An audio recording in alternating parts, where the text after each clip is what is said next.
You guys, we're back. Sean, Javon, Brian. We're here. Week 3 of the NFL season. Interesting. We got a lot to talk about this week. Fellas, what's good? What's going on? That's how this week was for football. It was like, That's the explanation. yeah, that's explanation. Yeah, And that that's goes both ways because if your team was successful this week, you probably inched it out. There were a lot of tough and competitive games, both yes. collegiately and professionally. If your team lost, you're scratching your head and you're sighing like, "Oh boy." So Yes, it was a crazy week for a couple teams. Can I say one thing as a football lover? Special players make special plays on special teams. I like what I saw on Sunday. The block field goes in. I take it back. I don't like what I saw in the Eagles game because I was rooting for the Rams. I can't lie to you. Me too. But I can't lie to you. I spent too many years in Philly not to root against that team. When you learn a Philly sports fan, you learn to wish some bad things upon Philly sports. I'll just say that. But man, special players make special plays on special teams. With that being said, though, Sean, I need to see some consistency out of Jordan Love, man. I really do. We do. We absolutely. I thought about that on Sunday. I'm like, oh, this is not gonna be good because I'm a big Jordan Love guy, but the defense is championship level, but he's gonna be the difference maker if Green Bay is gonna be a championship contender or not. Yeah. But he was horrible. But that Browns defense is better than a lot of people think. Yeah. No, The it pass might be rushing number is, one. It might yeah. be number one because they stopped the run. I mean, for sure. yeah, that's a good ball team over there. Now we're mentioning the Browns. We're not going to start off over there though. We're going to stay in the AFC North. But we got to start with the game of the week. Well, what was supposed to be the game of the week? Baltimore and Detroit. It was a good game. 2 years ago, when Mike McDonald was defensive coordinator for the Ravens, Detroit walked into M&T Bank Stadium and got whooped and fell to 0-4 all time at Baltimore. Last night, Detroit, in its third game with two new coordinators, with Zachary Orr as the defensive coordinator for the Ravens, walked into Baltimore and bullied the Ravens. I'll go ahead and start with you on this one because you know even more than I do what play like a Raven means. And through 2 years, Zach Orr's defense does not know what that means. Uh, yeah, that's exactly right, Javon. The Ravens defense, and I heard the broadcasters talk about it last night. The Ravens defense just does not have the same schematic that they had under the Wink Martindales of the world or Michael McDonald's. They don't blitz. And they don't blitz, and primarily because they don't have the personnel. Now, granted, they're missing some very key players. Kyle Van Noy was out, I believe, and Buka. I'll never get his name right. And Bouquet in the middle.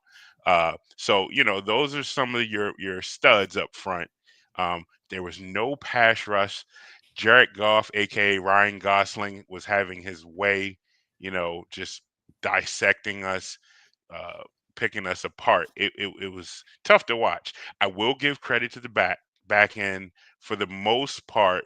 There weren't those big chunk plays that oftentimes happen in a Ravens game. Really, it was just a matter of beating us up. Shout out to the young offensive line of Detroit. They totally dominated us. Two young guards, and they had their way. And to the tune of 200, I believe 235 or 25 yards rushing. Um, Gibbs and Montgomery were just licking their chops and feed me more, and they did. The Lions had a great game plan which neutralized Lamar Jackson, who, you can't take anything away from him. It wasn't his fault that we lost. He did his part for the most part. Um, little curious on some of the decisions not to throw the ball away and took a sack. Particularly the one down on the goal line. But overall, yeah, like it was a dominant performance from the Lions. Their defense brought their A game, 7 sacks. on Lamar Jackson. I mean, and this is a Super Bowl contender in most people's eyes. So, what does that say? Does that say Detroit is just as good? Does it say, hey, let's deflate that balloon that Baltimore has? What does it say? I'm curious. I picked the Ravens to win the Super Bowl. I think it was going to be. I still think it's going to be the Ravens and the Rams, but I'm starting to give. I don't know. I'm iffy. The defense, I understand they're missing some pieces, but come on, you can't just 38 points, 40 points, and then against Cleveland, who can't score. I think you gave up 10 points. At some point, when you level of competition is a certain level, I have to see you play a level of football that I'm confident in going in come postseason time. I don't see anything that the Ravens have done defensively to start the season in those two meaningful games against two playoff contenders that was like, you could lay your hat on that. I understand the defense didn't give up these huge chunk plays, but they still gave up all those points. And that's just the facts of the matter. It's like you cannot be talking about you're a championship level team. Look at Kansas City. I thought about this last night before I went to bed. Kansas City, they can't score like the Baltimores or the Buffaloes or whatever the case may be. But their defense, we know what we're going to get with that defense consistently. And that's why I was really, when I was going to sleep, I'm like, man, Buffalo and Baltimore, quote unquote, are the two best teams in the AFC. Might put the Chargers in there. But if Kansas City gets healthy on offense, their defense is better than all three of those teams' defense. And they got Patrick Mahomes. And I really thought that. I'm like, so maybe I'm just jumping the gun too early to say these guys are better than the Kansas City Chiefs. Because if the Kansas City when they get healthy, I trust that defense and I trust Patrick Mahomes over those two guys. So that might be the best team in the AFC. I really thought about this last night. Go ahead. I trust Kansas City's defense over Baltimore and Buffalo's. I don't know if I trust it over the Chargers defense. I trust Kansas City's offense more than the Chargers offense. Defensively, though, they're nice. I'm a little inclined to go towards LA's way because Jesse's going to be a head coach next season. Oh, easily. But the only thing with the Chargers, like you said, the offense, I got to see Justin Herbert do it in the postseason. Yeah. He's been worse than Lamar in the postseason. And Justin's been horrible. He's having a really good year. He's him and Lamar and Josh Allen playing the three best, I think, level of quarterback right now in the NFL these first 3 weeks. I think they're playing amazing. But yeah, I'm confused with what's going on. Again, I keep saying, hey, they need to move on from the defensive coordinator. I think a year in 3 games has shown enough that he's not ready to be the defensive coordinator for the Baltimore Ravens. Because I'm not saying you need to be, you're giving up 30-something points a game, and we're talking about a Super Bowl level championship team. That doesn't make sense. And then lastly, shout out to Derrick Henry for coming on afterward and taking accountability. Something Mark Andrews didn't do against Buffalo. When I saw that last night, Derrick got a lot of respect from me. That's how you handle it. You fumbled 3 games in a row, and 2 of those losses can largely be attributed to those fumbles. Absolutely. You got up there and you stood in front of the media and you answered them questions. Unlike Mark Andrews, who ran away from the media after the playoff loss last year. That is how you take accountability. That was 200%. That was amazing. And then one last thing I saw, and I texted in the chat, Lamar, learn how to throw the ball away. I don't think that's a great start. I don't think that was a great stat. That was one of the craziest stats. I was like, so you're not throwing the ball away. So you're holding the ball. You look at all those sacks last night, right? You're not giving your team a chance. It's a negative play. It's not a good thing. I'm like, this is horrible. I didn't like that. So that's my rant on the Ravens. I'm not off the bandwagon yet, but it's getting really close. And his response, I watched the post game. His response was, they had a spy on me and they executed. Well, I'm not really sure what that says because a spy is not attacking. A spy is mirroring. He said you cut him short. You got to use the whole quote. He said it was the spy with the stunts on the defensive line with the 3 deep safeties. They ran cover 3 with the spy and stunts on the line. I still don't. I can't give him that as an excuse, though. I'm with you. It's not. That's my point. I mean, so I appreciate that he can read the defense and recognize what he's looking at, but then you've either got to adjust, and that's what the role of a quarterback is. You adjust. You're the IQ. So you have to adjust and react. And so saying they executed the stunts, right? And that was just bully ball. Like I said, up front, Detroit's defensive line was phenomenal. But if you recognize there's a three, a cover three, so you're not going to throw a Hail Mary, as he said, and I appreciate that, throw it away. Or tell your offensive coordinator, give me a check down. I saw one check down late in the game. He dumped it off to Hill, for like a pretty chunk gain, It's right? third And and 20 plus, and Hill bounced off of 2 tackles for the conversion. Yeah. Yeah. right. And I'm like, where's this been all night? They're making it harder on Lamar. Look, I'm seeing the stat. They just came on ESPN. 111 points for the first 3 games of Baltimore. The first They team lead in the NFL NFL, history. 37 points per game. And then with a losing record, that's defensively. And that's, again, you guys keep talking about Harbaugh. This is a coaching malpractice if he doesn't move on from that defensive coordinator. Sean, I just doesn't one make thing sense. you will learn about John Harbaugh, when he likes somebody, he loves them. And there's He's no loyal. getting rid of him. Yep. Justin Hill's been on the roster for Lord knows how long and contributes Lord knows what. Because that is a John Harbaugh guy. That's That, wild. or even with Chuck Pagano in the booth now, it's not losing that defensive coordinator job anytime soon. Because that is who John Harbaugh is. That's So wild. he had to be forced. Well, no, he wasn't forced to let Trustman go. Trustman wasn't one of his guys. It was just a hire he was making that he thought was good. That's the reason he was out of there so fast. But Marty Morningweg took a while to be gone. Cam Cameron took a while to be gone. Because when Harbaugh has a guy, that is his guy. Nick Boyle got a lot of burn over Max Williams, who was the way more talented tight end a few years ago during Lamar's early phases and Flacco's later years, because that was a Harbaugh guy. That's crazy to me. Oh, I do have to say this about Detroit. The drop off about the offense was greatly over exaggerated by people. That offense, they still have run some of the same concepts, some of the strict plays. That offense is still going to be really well. And the defense seems better this year. What I like from Detroit these last 2 weeks is the offense is not contingent upon all the flashiness. Yes. I've seen them line up Good point. and just say, we're going to go downhill after and just play some normal football. And what did I say before the season started?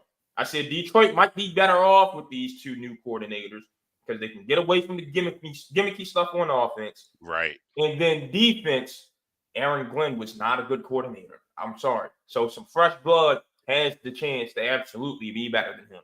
Now, am I impressed by the defense after last night? No. Am I impressed by that defense after Green Bay? No. Am I impressed by that defense after Chicago? No, because Caleb Williams can't see the field to save his life.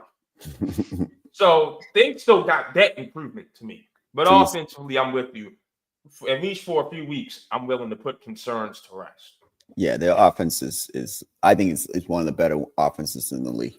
And the big concern for Baltimore is the schedule does not get easier. Next week, you're going into Arrowhead, a team who's building momentum. They have to keep their ship afloat.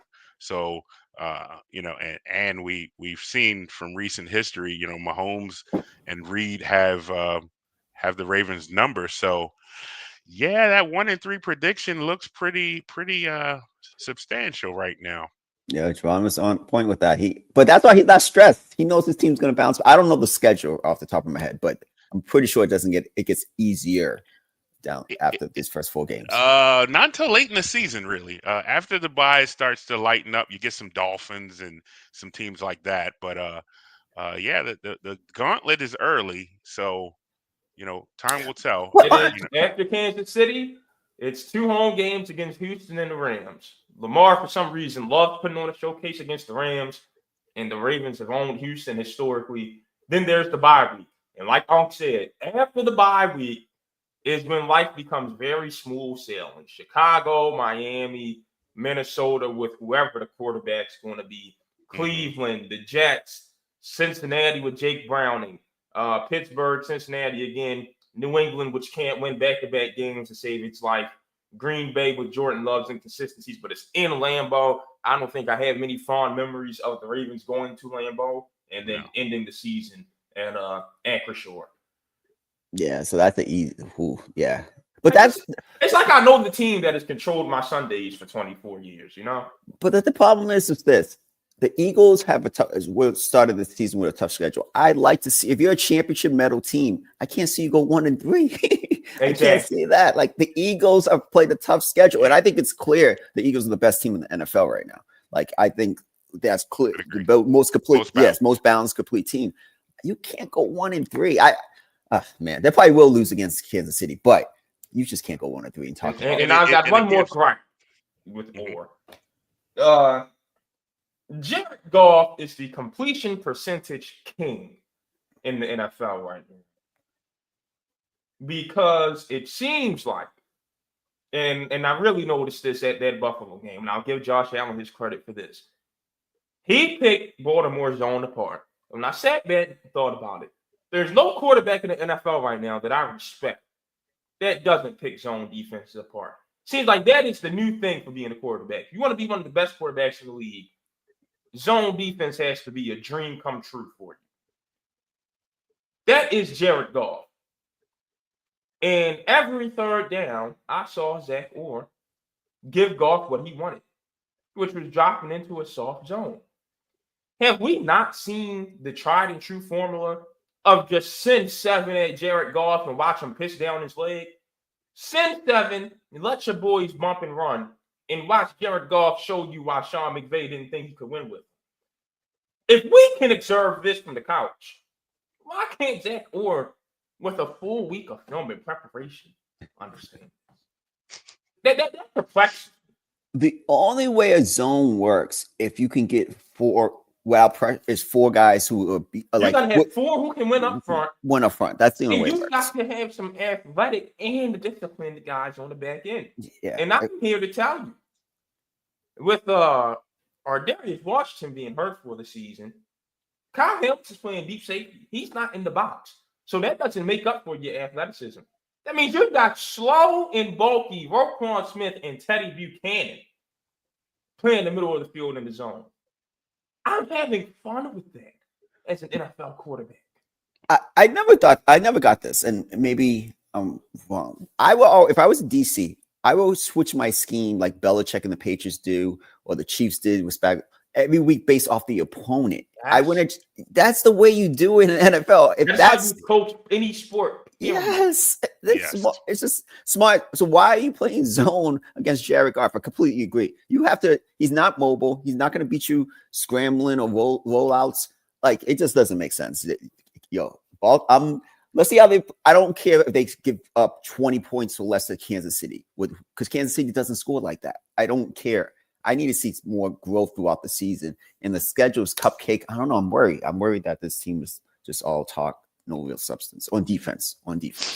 Like I said, the Ravens will not win a Super Bowl for as long as John Harbaugh is in the building. So deal with that what you will.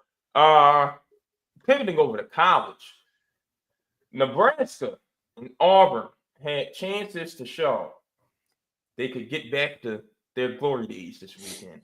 Nebraska, 1 possession loss to Michigan. My boy Matt Rule is now 2-23 against the top 25 as a head coach in his career, which includes 0-18 since leaving my Temple Owls. So Matt, want to come on home, feel free. In Auburn, hey, Jackson Arnold had to go back into his old stomping grounds. Didn't work out. The referee screwed them over, which is crazy because, you think in the SEC versus a former Big 12 school, the refs would have their stuff together for Auburn and not OU. But hey, whatever. So, Sean, it doesn't seem like Nebraska and Auburn are there yet, but I'm confident they will get there. However, Miami and Oklahoma, so far, so good. Gotta give them credit. I think in Oklahoma, definitely me and you at the beginning of the season says Venables has to win and he needs to improve. And they look like they're a legit team in the SEC. I can't lie. And I love the quarterback. The quarterback has some again, I'm not one of those let's wait and see him throughout the season, but he looks like he has NFL potential. Through 4 weeks, he does. John McTeer is the best quarterback on the draft. Yeah. He's the Heisman favorite for me in the first 4 weeks, but he looks like he can really play in the league.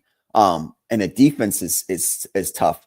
I got to give him a lot of credit. I do have to give him credit for that. Miami, Carson Beck looks like a second day quarterback. I didn't think he could play in the pros last year. So he looks good. The defense is really good.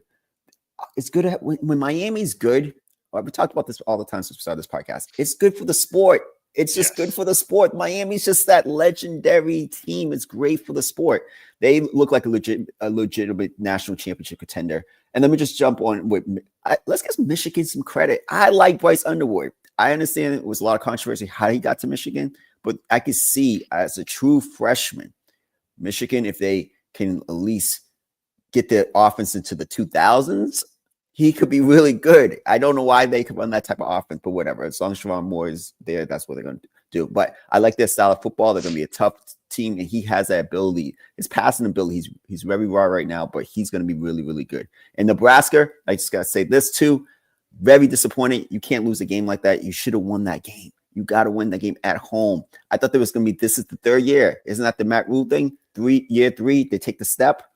You can't lose that game at home. And that was your statement game. You had a freshman quarterback coming into your environment. You had the 3:30 game on CBS.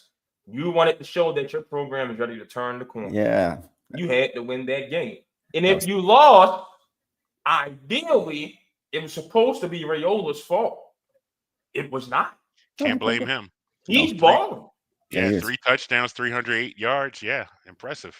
High completion percentage. So I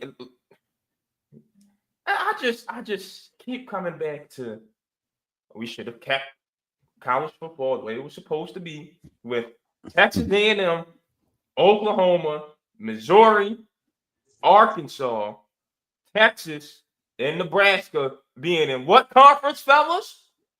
Big 12. Big 12. Yeah. It's that simple. It really is. I mean, not all money is good money. We have messed up this sport for the sake of television contracts. And it has not worked out for many of these programs. Oh, what has it done for Maryland leaving the ACC for the Big Ten? What has it done? Absolutely nothing.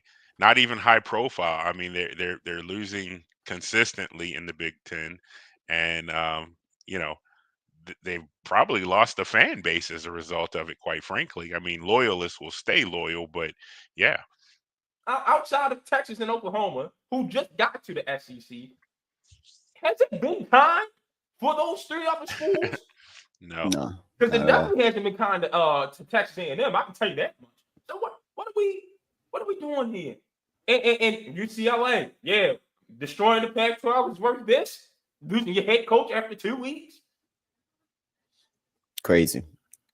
You wasn't here last week. You wasn't here last week, but I told I was like, listen, John Gruden should be the guy. They need a big name at that school. Yeah, I know you look at me crazy. They need a big name.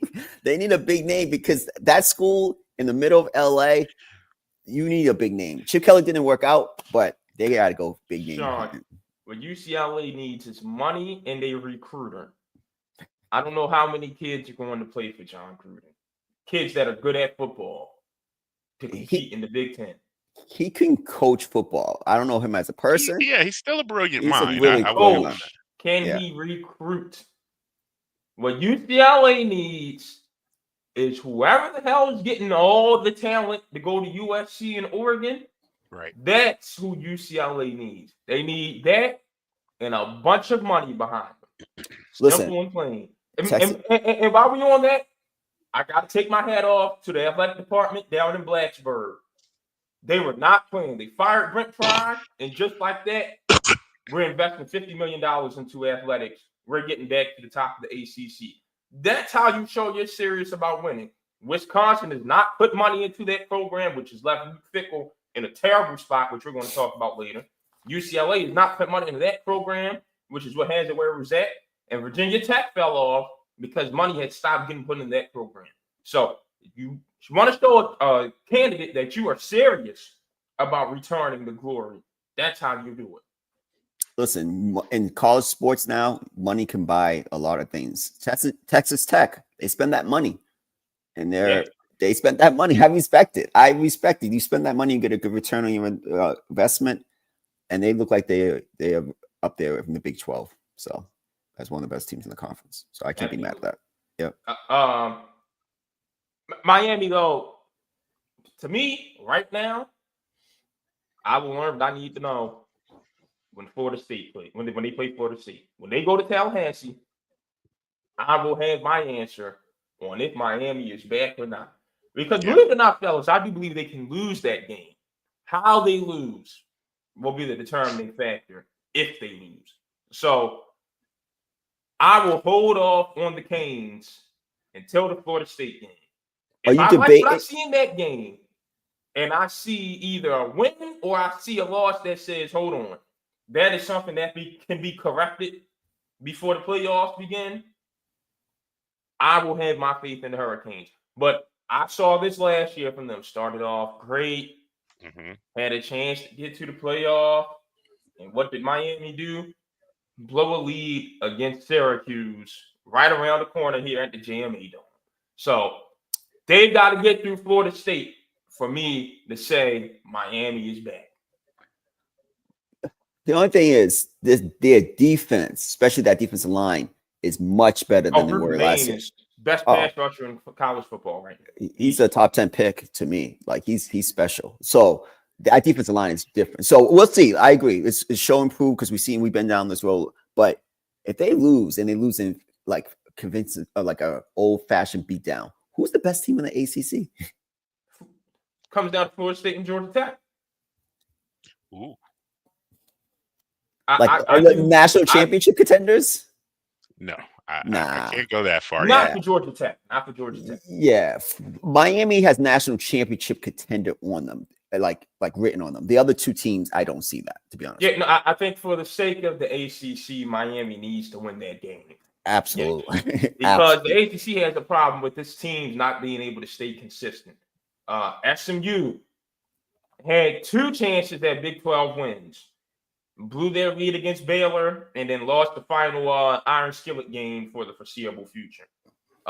Duke has fallen off from last year. Tremendously.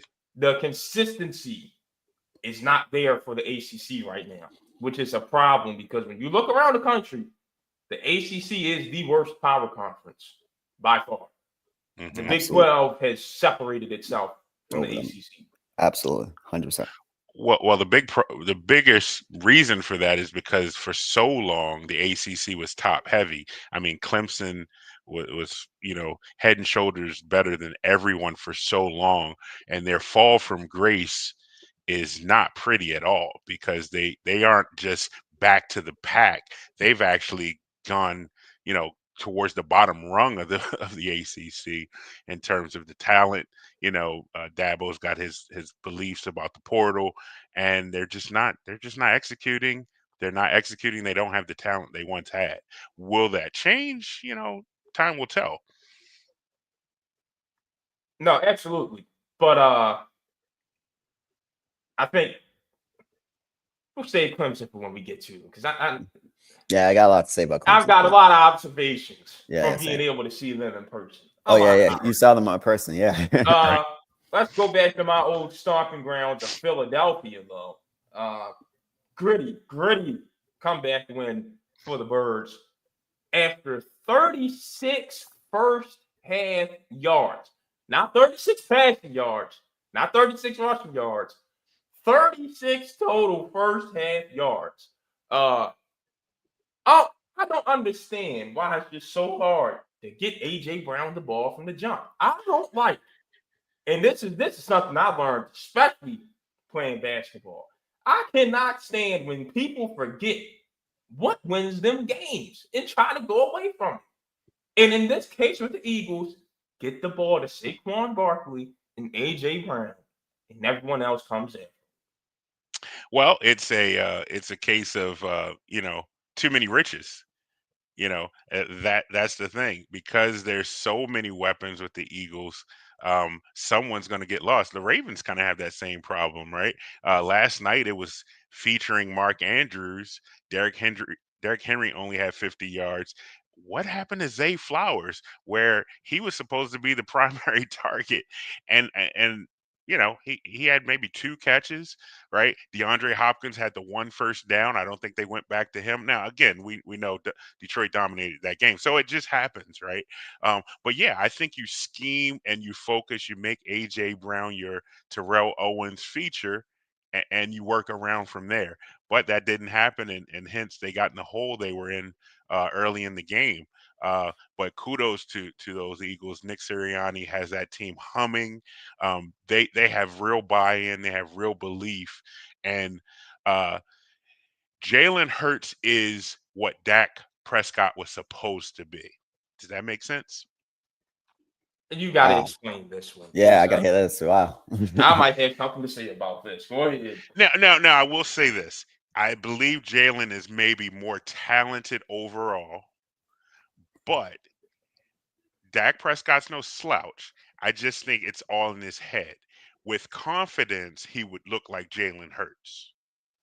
Does that's what I mean by that. So who's the better quarterback right now? Who do you think is the better quarterback right now? By far, it's Jalen Hurts. Jalen has a command of the offense. He's comfortable in the system that he's in, and he trusts his defense, which is a big thing. When you trust your defense, any quarterback in the league, when you trust your defense, it gives you the opportunity to take certain calculated risks. It gives you the opportunity to, just be a little bit more aggressive, right? Because you can rest assured that the defense will back me up, even though you know uh, you have a job to perform, but the defense is going to carry the load. Certain quarterbacks in the league just carry it that way, right? The Mahomes mystique, really, I mean, he's a dynamic quarterback in and of himself, but those plays where he takes chances, right? I go back to Brett Favre. Brett Favre knew that he could take certain chances to be what they call the gunslinger back in the day, because he had monsters on the defense, right? That linebacking core, AJ Hawk and those guys, Reggie White at one point. Like he understood that, I can do my thing, because worst case scenario, my defense is going to bail me out. Going back to the Ravens, although they didn't have the offensive weapons back then, but Ray Lewis and those guys were going to clean it up. You can't say that if you're Dallas, but you can certainly say that if you're Philadelphia, right? Jordan Davis and those boys, Jalen Carter and those guys, were going to clean it up. But the beauty is, and this is why Philadelphia is so head and shoulders above everyone, is because the offense carries their weight. The other thing is, I think, I don't know, you want to go first, John, but I just got to say this. Is that you kind of make the argument more for Dak Prescott than Jalen Hurts. Yes, thank you. Yeah, because you're saying he depends on the defense, he depends on this and that. Is Jalen Hurts a guy that you think consistently over 17 games could be the reason you're winning games, or is he a byproduct of the people around him? The latter. So what I'm Yes. What I'm saying, I am not high on Jalen Hurts at all. So let me clean it up and make it plain. Jalen Hurts is a good quarterback, but I also think Dak Prescott is a good quarterback. What I'm saying is, what differentiates them is the situations they're in. If you put Dak in Philly, he would look like Jalen Hurts. He looked better. Now, he'll look better than Jalen. He looked better. Yeah, I think he's a better quarterback. AJ Brown would get the ball. AJ Brown will get the ball. Devontae Smith will get the ball, and Saquon Barkley get that offense would look unstoppable. So then you're not high on Jalen. You think Dak is the better quarterback. Is that what you're saying? You can replace Jalen Hurts with 500 guys around the world, and the Eagles would look the same. 100%. Easily. There has never been a quarterback who has had it made for him more than Jalen Hurts. Yeah. Howie Roseman put on a clinic of how to surround the quarterback with guys to make him look better than he is. Yeah. Jalen Hurts is all that and still has games where he throws 150 yards. And that's nothing special about No, he's Jalen not Hurts special. I agree whatsoever. with that. I can name a lot of, matter of fact, it's 32 teams. And there's 64 quarterbacks in the NFL that have to be ready to play come game day. Let me pull up each team just to make sure I don't miss anybody, because I feel strongly about this. You can put Josh Allen in Philly, they'd look better. You can put Drake May in Philly, they'd look better. You can put Justin Fields in Philly, they'd look the same. You can put Tua in Philly, they'd look the same. You can put Joe Burrow on Philly, they look better. You can put Aaron Rodgers in Philly, they look better. You can put Lamar Jackson in Philly, and it look like the best damn team of all time. You can put Joe Flacco and Fedora Sanders in Philly and look just the same. You can put Daniel Jones in Philly right now. Nah, chill out. Come on, man. I told you that. But you put Trevor Lawrence over there, it looked the same. You can put CJ Stroud over there, it looked the same. You can put Cam Ward over there, look the same. Yeah. Put Justin Herbert over there, and it looks better. You put Geno Smith over there, it looks the same. Bo Nix looks the same. Mahomes looks better. Jaden Daniels looks better. Dak, it looked better. Russell Wilson and Jackson Dart, it looked the same, maybe even better. I don't think that looked the same. JJ McCarthy, it looked worse. Carson Wentz, it looked worse. Jared Goff, it looked better. Caleb Williams, it looked the same. Baker Mayfield, it looked better. Bryce Young and Michael Penix and none of the guys in New Orleans. Brock Purdy, it would look better. Mac Jones, some days I wonder. Kyler Murray, it looked the same at the very least. Sam Darnold and Matt Stafford, it would look better. Come on, man. There's nothing special about Jalen Hurts. It's the same guy that we saw Nick Saban run out of Tuscaloosa. That guy has not changed. Jalen Hurts to me is, and I think Tom Brady's the GOAT. But you know that first run of Tom Brady, those first 3 titles, when he wasn't the best quarterback, he wasn't even a top 5 quarterback at the time. Right. That's what Jalen Hurts is. Tom Brady benefited from a great defense. And I love Brady. Again, he's the GOAT. But at the end of the day, and he's still not Tom Brady. You know what I'm saying? Even Tom Brady's peak. So I agree 100% with Javon. I think the hype about, remember when Cam came out this summer, was like, he's this and that, it was all this. He's not a top 10 quarterback. 200% correct. Yeah. Baker Mayfield, I would take Baker Mayfield like this in a drop of a hat over Jalen Hurts. Baker Mayfield's easily better than Jalen Hurts. Now does Jalen Hurts protect the football? Yeah. And does he make sure he's not the reason his team loses? Absolutely. So, yeah, you can say that. And I'll give him his respect for that. But, like, come on, man.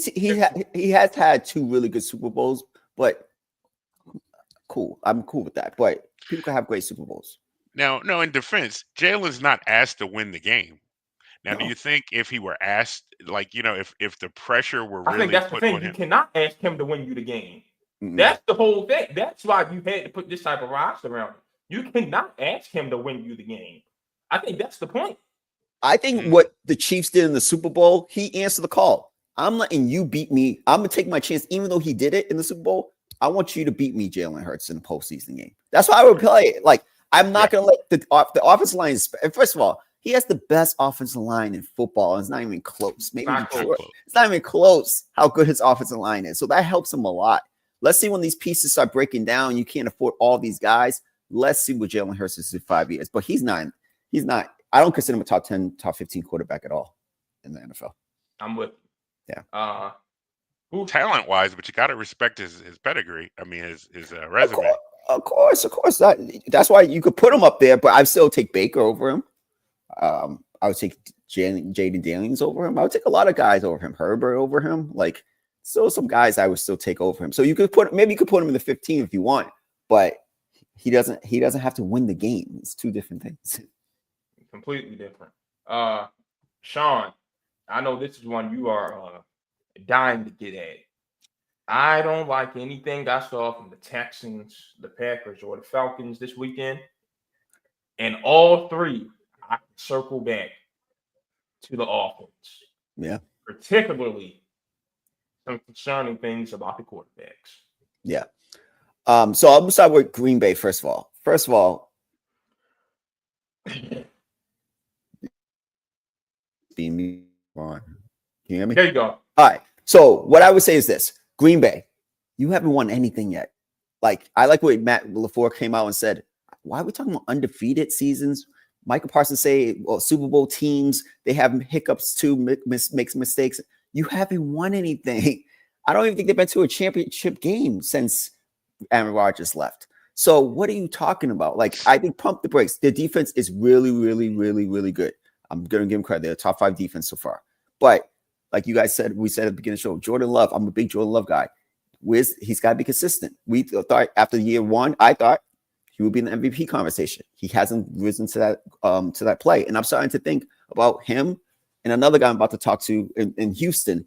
We get too hype about these guys playing really well for 1 year. You need to have a levels of consistency over time.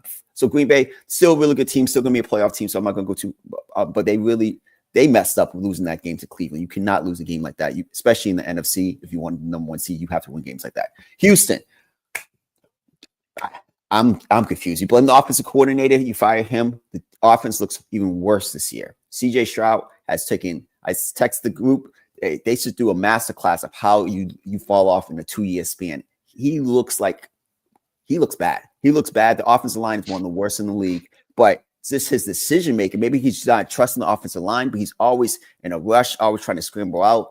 That team has too much talent to be 0-3. I do not know what's going on in Houston, and that's a big problem. They got to and then they traded one of their best offensive linemen last year. I don't get what they're doing in Houston. Their offense is horrible. The defense is really good. In Atlanta, I texted you guys last night.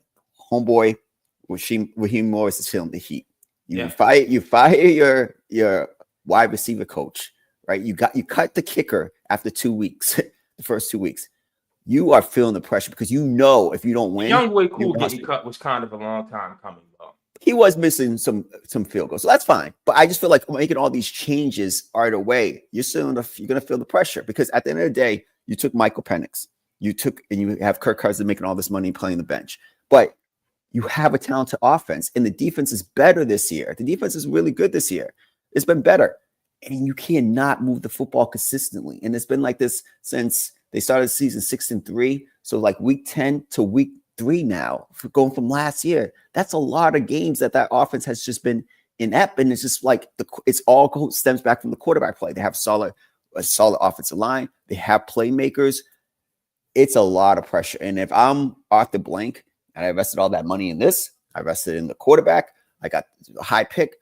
The person who's gonna fall on the sword is the head coach. It's just what it is, and I understand what they have to do, but they got to figure something out. Michael Penix, he looks so good in the last 5 years, but he looks like a rookie this year. It's like he regressed, or maybe people just got more film on him, but he does not look like he can make the proper reads, and they have a lot of problem here in Atlanta.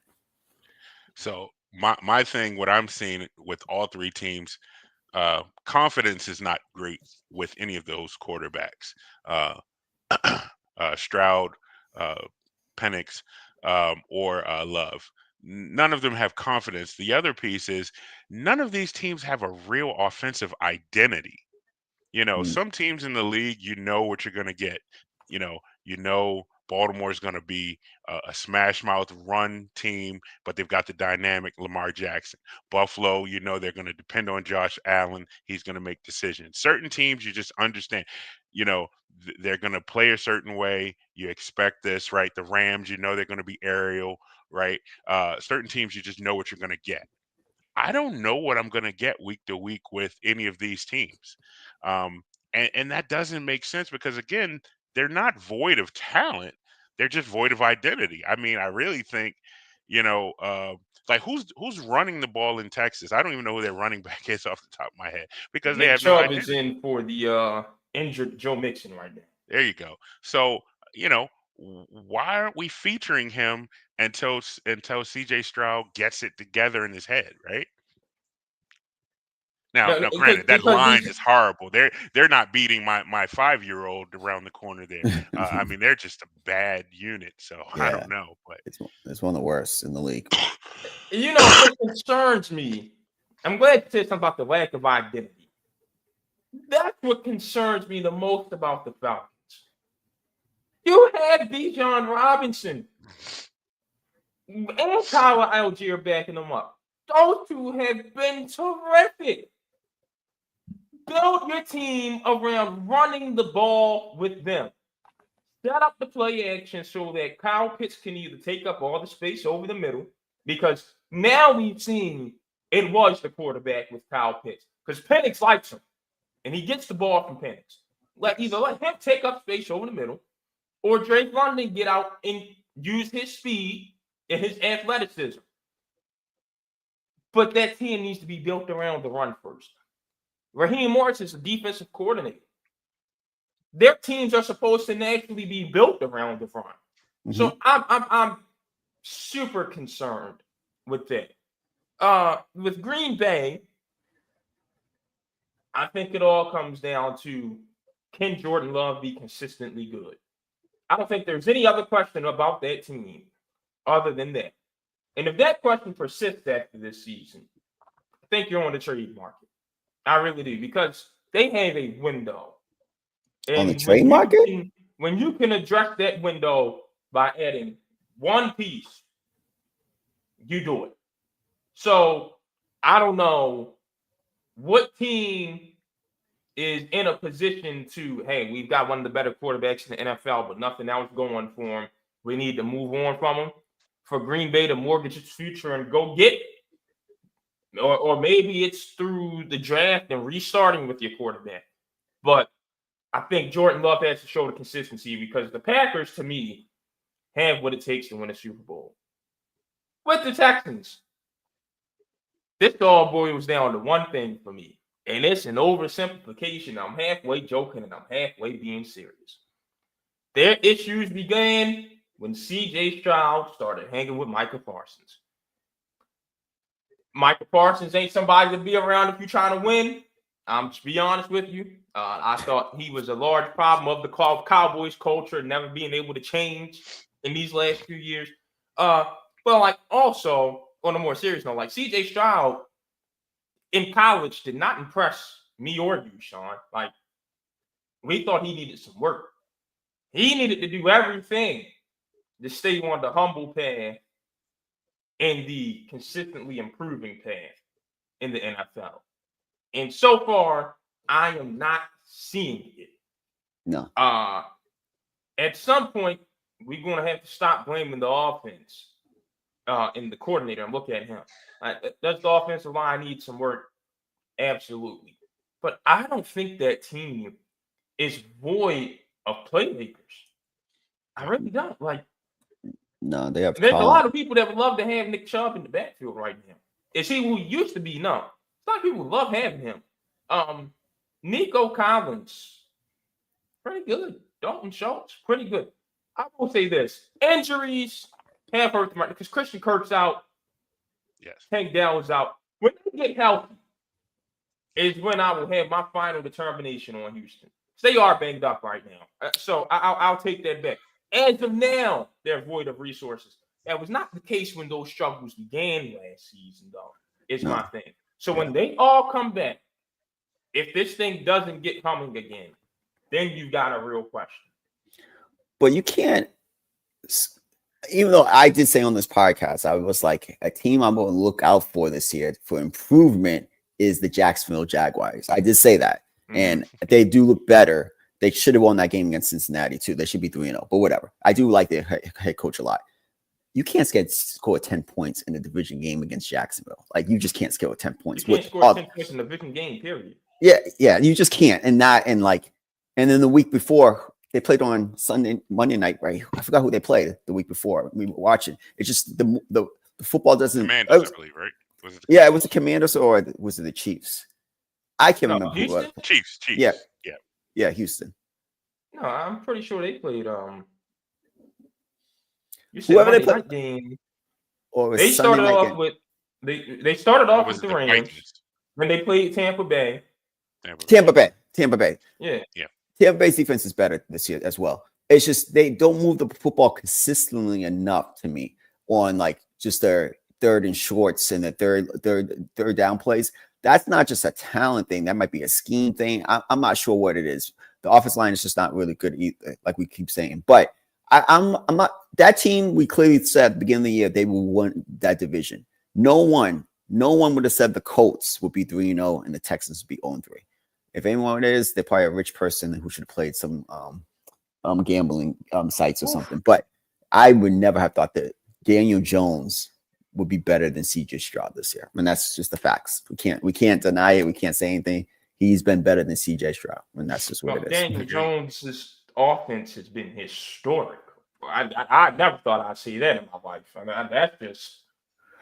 Listen, fit scheme. I'm not saying you're gonna keep it up like this, but scheme matters, and Brian Daboll looks overrated right now. Simple and plain.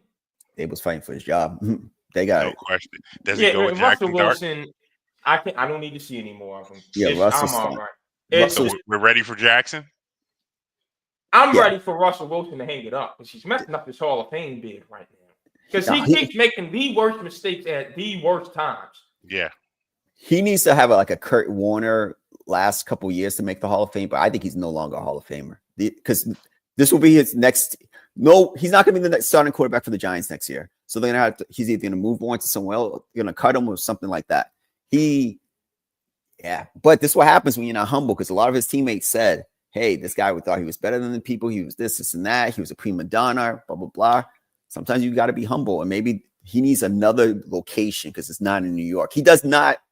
Yeah, he's just not an NFL his location. He's painting his legacy. I do agree. No, his location needs to be home with that beautiful wife of his. It ain't no more NFL teams. Ain't no new location. Go home. Go home. His Sundays don't need to be spent on a football field anymore. They need to be in church. He's done. Don't need to see it anymore. He'll probably start a podcast or something. Oh, Lord have mercy. Please don't. Yeah, he should do that, but it's over. All right, so we got Clemson, first unranked home loss since 2001. They lost to, I don't want to say Javon's school, but the school that he employed him at this point. Oh, I did not work for Syracuse University. Can we please stop saying that? Okay. Well, you work. I didn't know it was your school. I cover the team. I did not work for Syracuse University. You cover my team. Okay. My degree came from where? Temple University. There we go. I'm an owl. Yeah. Okay, he's out. But Javon was there. He saw the butt whipping that took place in South Carolina a couple of days ago. That was a butt whipping. What was your thoughts about the games? What's your thoughts about Dabo and all that stuff down there in South Carolina? It seems like every year I'm just super wrong about one team that I'm very high on. And it's normally in the NFL. This year, it is in college. And it is with the Clemson Tigers. It's not a talent thing because the whole country agreed that was a top 10 team entering the season and a national championship contender. That team is now 1-3. And never in life do you think Clemson is going to lose to Georgia Tech and Syracuse in the same season, let alone back-to-back weeks. I've come to the realization that a lot of this comes from just how wrong I was on Cade Klubnik. Mm-hmm. That guy lacks the mental fortitude. Cade, you lost that game because Syracuse was the better team and Steve Angeli was the better quarterback until he tore his Achilles. And then even when Ricky Collins came in, you couldn't engineer the comeback. You didn't lose that game because Syracuse was faking injuries. And by the way, Jim Phillips in the ACC, that fine was complete crap. Because I saw a lot worse from both Syracuse and Tennessee and the Aflac kickoff. I've seen a lot worse throughout the country over the past few years than what Syracuse got fined for with Kevin Jody and one of the backup defensive tackles. That was just awful. And it's a bad look for the conference because it's, your golden child just had its season ended, and you find the team that ended its season for something that was just completely petty. That made no sense. But however, my colleague Burnett just put out a good column that I agree with. Hey, Fran, you teach detailed, accountable, relentless, and tough, but you had a chance to take accountability yesterday at the press conference, and you and your SID just kept forcing us to move on to questions about Duke and Clemson and nothing about the fine. So don't preach it to your players and to turn down the opportunity on the national stage yesterday. Maybe just a piece of advice. But Cade Klubnik, once pass rushers got to his face, he was seeing ghosts for the rest of the game. I mean, that guy I've seen miss some easy throws. And then he's got the athleticism to be able to use his feet, but he runs so scared. He's got chances to run for 5, 6, 7 yards and will just take 2 and run out of bounds or just throw the ball away. He holds that team back. It's rough. Because the defense is not bad. Like, that defense held its own against LSU. That defense shut out Troy in the second half. That defense held an explosive Georgia Tech offense to just 24 in a game where its offense didn't help out. And we see Georgia Tech hang 30 rather consistently. Like, that defense isn't the problem. That offense is underperforming. And a large part of that is Cade Klubnik. I'm not going to sit here and keep beating the Dabo Swinney horse dead with got to go to the portal and spend the money and boom, boom, boom. That's not Clemson's problem this year, because the same folks who were saying that were the same folks who voted for them in their top 10 like I did this season. It's not a talent thing. Wesco's not a problem. Williams isn't a problem. Klubnik has to play some decent football. Period. That's all that's being asked of him. He's got it made. Same conversation we just had with Jalen Hurts, where there's not many better situations for a quarterback in the country than Clemson. Simple and plain. But is he pressing? I mean, 60 pass attempts. You know, he puts up 363 yards, 3 touchdowns. So those numbers are ideal, right? But you only put up 21 points on the board. So the point is he pressing? Is he trying to be a hero when he doesn't have to be? And if that be the case, then that goes back to coaching, especially at the collegiate level. No, I'm talking wide open throws missed. And when you drop back as much as they had to, because they were down for as long as they were, you're going to have inflated passing numbers. Right? And that game had a lot to do with Cade Klubnik just is not that guy. And I hate putting it all on quarterbacks. In this case, though, for this season, it applies. Granted, I would also like to see some more dynamic play calling. I don't see many concepts getting those receivers open. I'm seeing a lot of their talent getting them open and not much scheming. And it seems like we've been complaining about this on the scheme side. How long ago was DJ Uiagalelei? Like, this is 3-4 years now? 4 years, yeah, so you got to look at the coaching. So that is where I'm looking at the coaching. Everything else, though, I've got to look at Klubnik. But I think Clemson, their last shot at saving who they once were, you know, the team that went to 6 straight playoffs, is next season. They've got to do what Oklahoma did, which was go out and spend all the money in the world to go get you a brilliant offensive mind. Because Oklahoma sat down this offseason and said, you know what? Our money this offseason goes towards stealing Washington State's offensive coordinator and getting him to bring John Matier down to Norman with him. That needs to be Clemson's focus this offseason. Go steal a brilliant offensive mind. That is what it's missing down there in Death Valley. Yeah, I would say you guys hit on all the points, but I would just say this. Cade Klubnik is this year's Quinn Ewers or Carson Beck. Yes. And he will be a 6th, 7th round undrafted quarterback. He has not looked good at all. He looks like the moments are too big for him. We're talking about a guy who's played all these years. He was what I saw on some draft boards ahead of Nussmeier from LSU. He was like the 3rd or 4th quarterback. He looks horrible. And it comes down to that. Like all the other stuff, even if you have vanilla play calling or whatever, if you're a top quarterback prospect, you don't look that bad. And he is horrible. And that's just what it comes down to.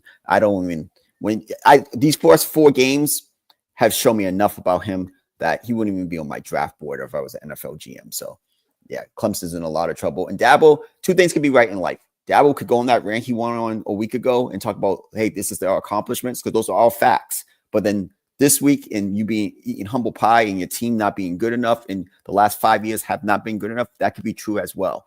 I do think Dabo gets the benefit of the doubt, but at some point, it's like the Bill Belichick effect.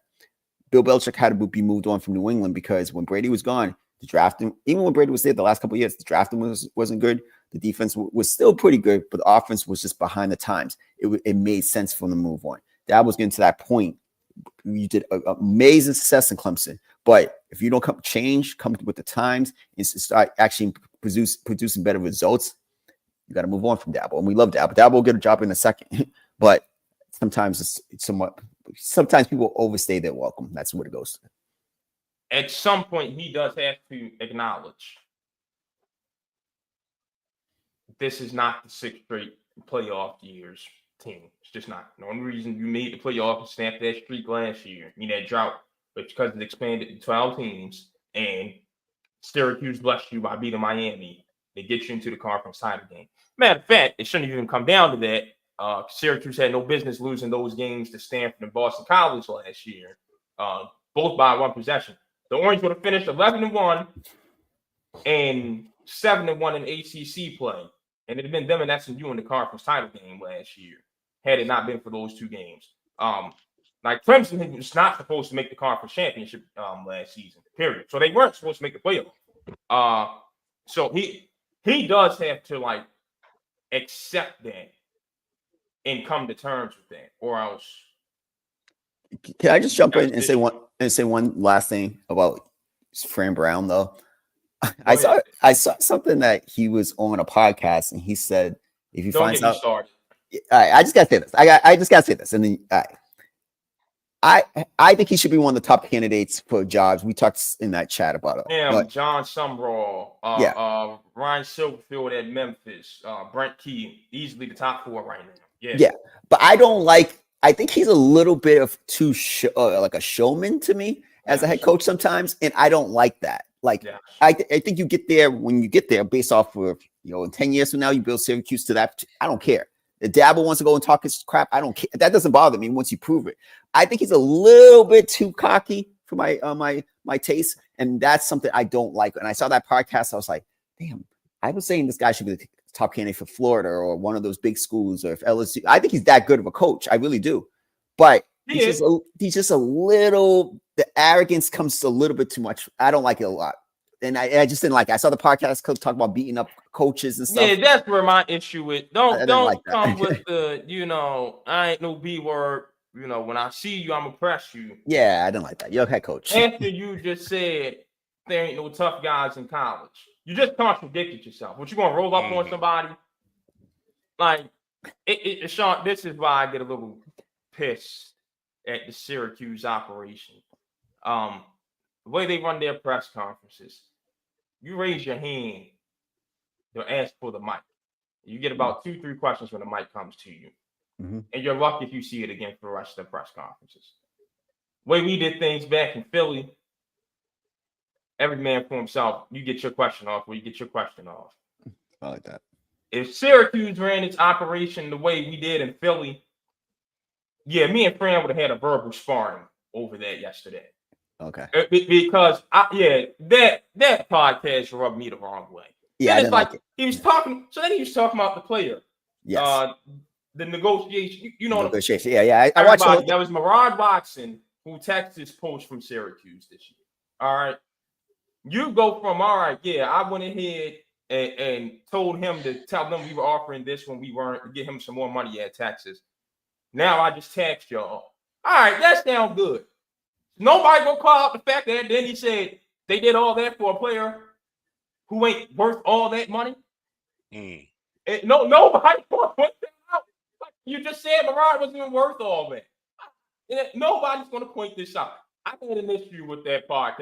I got an issue with I Am Athlete these days anyway. Yeah, I was not a fan of Fran's appearance on that pod whatsoever. I wouldn't have done that if I'm the head coach and I'm a prospective. I'm definitely gonna move up to another higher class profile job eventually. I just didn't like it. It came off very arrogant. It came off very boastful, and I just didn't think that's becoming of a head coach. Why are you saying that about a guy who was a freshman All-American for you last year? Yeah, that's at your weakest position on the team right now, which is on the D line. Look, my heart candidate, even though he's a big time school, is Marcus Freeman. I can't see him talking like that on a podcast, and I think I really like Marcus Freeman. I'm like, I just saw it and I'm like, he came off very arrogant in that podcast. I'm like, man, you're supposed to be the guy at Syracuse, and these young men, this is why I take serious. Young men are supposed to follow you. And I take that very serious. If I was a dad, I'm watching that podcast. I'm like, do I want my son being led by that? I don't think that made sense. But That's a good to each point. his own. Yeah. I had a bit of an issue because he goes back and forth. This either is super humble, Mr. Man of Faith, and then it's Fran Brown that I know about from his days at Temple. Mr. Camden, New Jersey, starts to come out. The issue, people up here, they love ignoring that part. I mean, they treat him like the second coming up here. But it's like it gets exhausting. It does. I've got to be honest with you. That's my piece. Sean, Luke Fickell, Mike Gundy. Things don't look good for them. Reports out of Stillwater that Oklahoma State's going to redo its entire athletic department, which may include a $15 million buyout for Gundy. They lost in Stillwater to Tulsa for the first time since 1951. And then Luke Fickell at Wisconsin just is not paying out. And what we learned over the weekend, a lot of that has to do with the lack of funding that he is receiving. I don't know, man. Wisconsin and Oklahoma State might just be done for. What Oklahoma State has turned into and where Oregon State sits has changed my opinions on one thing.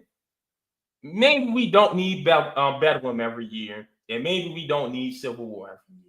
It's when you get to that point, it's concerning.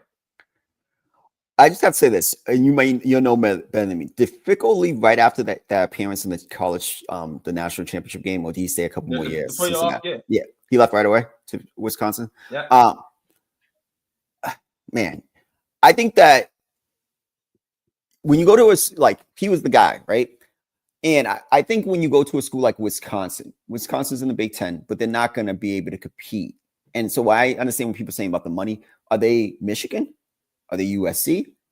They're not in that class of it's not like the Big Ten is the regional conference it once was. It's not, where you had the Western Division and the Eastern Division. And the East we knew came down to the Ohio State-Michigan game at the end of the year. And the West was actually, all right, who was going to win out of let's be honest, it really came down to Iowa and Wisconsin every year. Yeah. But it's completely different now, different landscape. I would have probably waited out and gone to a better situation, especially he was the hot candidate. He would have got a job the following year. And again, you can't expect Wisconsin to be this powerhouse to spend. You're not. Speaking of Oklahoma State, I forgot the billionaire's name, but the billionaire runs that he's a billionaire who runs that athletic department. Boone Pickens, in Oklahoma State. That's a job you could take and be like, hey, I expect to spend $20 million NIL money. You're not going to get that in Wisconsin. So I can't look at it as like, hey, well, they're not spending no money. It's like, you expect Wisconsin to spend money? This ain't Texas. Well, all this oil money in Texas Tech can go spend and improve their roster. So I see that part. But Gundy's job in Oklahoma State, that's the job I would want if I was a team up-and-coming coach too. Because again, the money, you can build it in a year or two. And you have Pickens right there. Oh, I need 15 million. What's 50 million to a billionaire? It's nothing to him. So especially who loves their school. I think that job's more appealing. And I think Gundy, for years, ever since the whole pandemic, Black Lives Matter, all that stuff like that, everybody has their own opinions and things. I respect that. But I just didn't like his approach on certain things. So he could go. I have no love for him. That is how I feel about Bruce Pearl retiring right now. To be honest with you. Oh, we gotta get to that. We will. Any last thoughts? No, I don't really have any opinion on those. I don't follow those programs as closely as you guys. So just hearing from what you're saying, Wisconsin, again, I agree with you, Sean. They don't spend the money, and you couldn't expect them to compete if they're not. Yeah. All right, Sean, we're pivoting because last week of the baseball season, your Yankees have somewhat turned it around. They're not as bad fielding anymore, I guess. But we're not talking about them today. Mm-mm.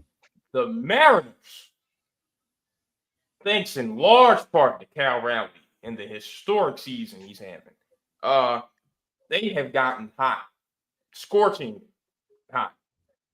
Like, might be better than the Astros in the West type of hot.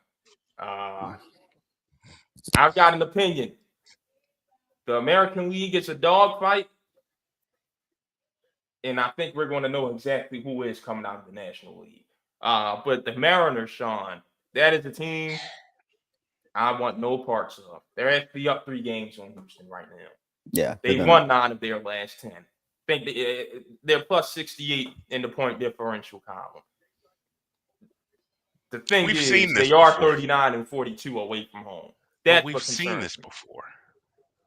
Go ahead. We've seen this before. The Mariners are notoriously strong in the regular season. They get to the postseason and they scuttle. We've seen this before. You know, Cal Raleigh having a historic year. I just feel some kind of way about loving another Cal. You know, the whole Baltimore Cal Ripken thing in me just won't let it go. But no, he's having a great year, and they are fun to watch. And you know, unless they run into the buzzsaw that could be in front of them in one of the other perennial power teams, they should get to the dance, or at least to the championship series. But we've seen this before, right? So I'm just waiting for the lights to get bright enough, and then they deliver. But I haven't seen it yet, so I'm not sure. Here's my thing: who's going to put their lights out? Because it's not like Toronto has an impressive playoff history. It's not like the Yankees can absolutely be trusted. It's not like the Red Sox offense can be trusted.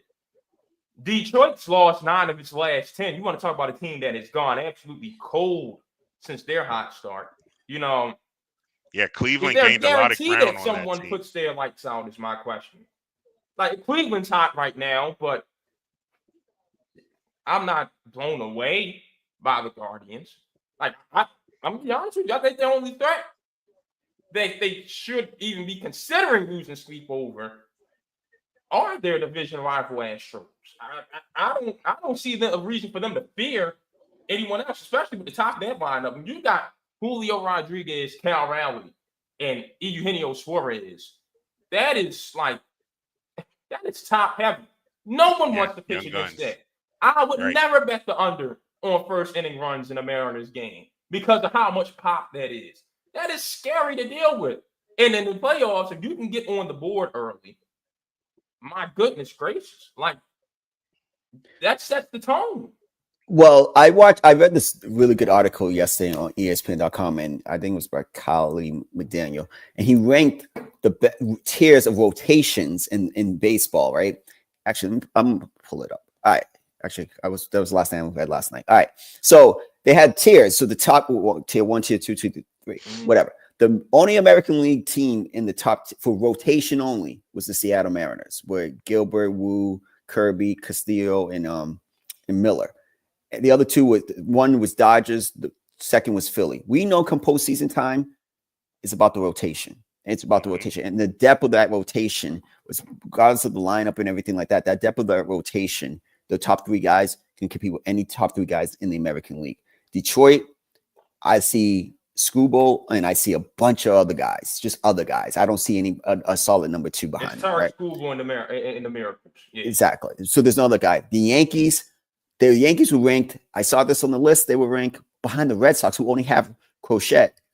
The Yankees were number 11 out of 14 teams right now. And I like Fried and Rodon, but it reminds me of last year when we had Cole and Rodon. If we had Cole, Rodon, and Fried as our top 3, I think we could go back to the World Series. Yeah. But we're 1 pitcher short.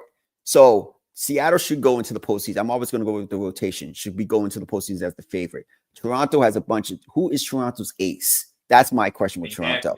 I think in the postseason, you need that one guy, those 2 guys. You need 2 guys that you know you can put out there and go win you a game. And can win you a game. Because in the playoffs, I'm be honest with you, I don't need the Buck Showalter. My starter goes 5 1/3, 6, and I'm using my bullpen. I need my starter to go out there and give me 7 every night. And you need 2 of those guys who can go out there and maybe even push it to 8. Yep, exactly. You know what? I'm giving you an 8-inning limit with 3 earned runs. I need a guy who can go do that. Let's go do that. I think if I had to rank it right now, and I'm Yankee fan, I was honest last year, I didn't think they wouldn't go to the World Series. They made a surprise run. So I hope that happens again. But I think the Mariners and the Astros are the 2 best teams in the American League. I would put them over the Toronto Blue Jays as my favorites going into the postseason. I think Yankees have the best bullpen out of the teams in the American League. But I'm always going to go with the rotation guys. So those 2 teams, the Mariners should be able to end the drought and get to the World Series this year based off of offense and their rotation. Well, here's my concern, though, Sean. The thing that we dislike the most about these playoffs, the Mariners are not going to play the wild card round. They won't. They're going to be off until Friday or Saturday. The Astros won't be. The Astros are going to play the wild. They're going to finish their season on Sunday, play the wild card Tuesday, Wednesday, maybe Thursday, and the bats are going to be rolling. Seattle's going to get an off break, and Toronto's going to get an off break. And if there's 2 teams that I think should not want days off the most, is Toronto and Seattle. I can see that. That's where my concern comes in. Seattle has a 3-game lead with a week remaining in the season. They are more than likely, well, they've got 2 games on Detroit, my fault, for the second for the bye, and they've got 3 games on Houston for the division. It does not look to me that they're going to cool down this week and fall into the wild card, which is concerning. I will say now, that's an issue. When I have to advocate for a team to lose their division so that they can have a better chance in the playoffs, we've got an issue with the system. That's bad. That is bad. I've been saying that for the last couple of years. I don't like the system. I think we should just keep baseball's an everyday sport. Keep playing. Agreed. Too much of a layoff. The thing is, you either have to shorten the playoffs or you have to expand the playoffs. I don't need to see an 18 playoff. So, what, you want to go back to 4? No, I like it, but I see what you're saying. It's just there's no way to not have the layoff then. What I would do, and this is just a random thought that just came in my mind, is give the top teams an option, like an option if they want them, because it could actually be a positive to keep playing after the season. So I would give the top team, hey, do you want to face the 6th seed? And you don't get a bye or anything like that, but I think that makes sense and make it a 5-game series instead of a 3-game series. I think that's my problem. Actually, now forget all that. My problem is it's a 3-game series. I don't think that's like, I understand why you want it to be quicker so the first and second team seed, but I think you have in baseball, you have to keep your rhythm going. You have to keep playing baseball. So either you shorten it back to the 4 or you give them an option. Something can be done, but I don't think it should be a disadvantage to be the best record in your conference. You have to incentivize that. Like rest doesn't help in baseball, so you got to do something else. It's different from football where you're recouping from injuries and stuff. With baseball, injuries aren't as big a part of the game, and so like you say, it's a rhythmic thing. So you got to give them an option or something. I don't know, but they got to figure that out. Yeah. Over the National League, Clayton Kershaw's hanging up the spikes. The greatest pitcher of his generation. Yep. And the guy who really did make the Dodgers my National League team as a kid, hanging it up. I thought maybe 2 years ago was time for him. Seems like now he's gotten the message. I don't know if the Dodgers have a 2012 Ravens, 2015 Broncos, farewell to Ray Lewis and Peyton Manning championship run in them. I don't know. They've got 2.5 on the Padres. I love the way the Brewers are playing baseball. The Cubs, I was on them. Now they've lost their last 4, so it seems like they're cooling down at the wrong time. I don't know. And Mookie's not having a great season, particularly. I don't know if he's going to get the championship send-off, Sean. Yeah, but Yamamoto 1, Glasnow 2, Snell 3, Ohtani 4. Come on, man. And Ohtani's going to be pitching relief in the playoffs. Yeah, I think I'm still picking them as the favorites to win the National League. I like the Phillies. I think the Phillies rotations Not Good. about on the Phillies. Every playoff. Oh, Red October's here. CBP, wow, it's jumping. And they don't do anything. They haven't done anything You yet. ain't got to say anything to me about But- Philly anymore. Yeah, I think rotation wise, the Dodgers are the best. The Brewers are really good, but they can't match that for come postseason time. If you go for main rotation, That might be the difference. yeah, That might be the difference. and you have Ohtani coming in. But shout out to Kershaw, great career, first ballot Hall of Famer, Easy. top 10 pitcher of all time. Easy. Like nothing bad to say about him. I do agree. Appreciate the greats while we have him. And I'm glad I was here to he's appreciate definitely. Clayton Kershaw. Yeah, 2 titles, man. He's one on one. Modern day Roger Clemens for me. You know, and I agree with you, Javon. He's the reason I started following the Dodgers pretty consistently and watching what they do. So, you know, it may be 2 years overdue. So, but I think he's got enough left. You know, when they get into postseason, that he can give you those moments, right? You know, all the greats do it. Those moments where it's like, one more time for the Gipper, right? I don't know that you know, that they'll win the World Series, but they're my favorite until proven otherwise. Yeah, too much talent. And I would have him as my 4th starter with Ohtani coming in relief. We're Like getting a cameo from my little man there. what's going on? So then, I had a different proposal for Kershaw. Instead of the 4th starter, I just want to say let him close. Because the Dodgers have kind of struggled to fill that closer role this season. You talk about closing 15. Whoa, how many wins you have to get? Because I mean, like you 12? Tanner Scott's been who they traded for, but Tanner Scott's, you paid him a lot of money too. Tanner got to be the guy. He's only got 22 saves this season. He didn't live up to it. I mean, So Clayton being I don't know, Clayton's stuff is done. If you want to send him out the right way on the storybook ending, you got Yamamoto, you got Snell, you got Glass now. I'll be honest with you. So you're saying Game 7 in the World Series, you taking Kershaw or you bringing Ohtani in?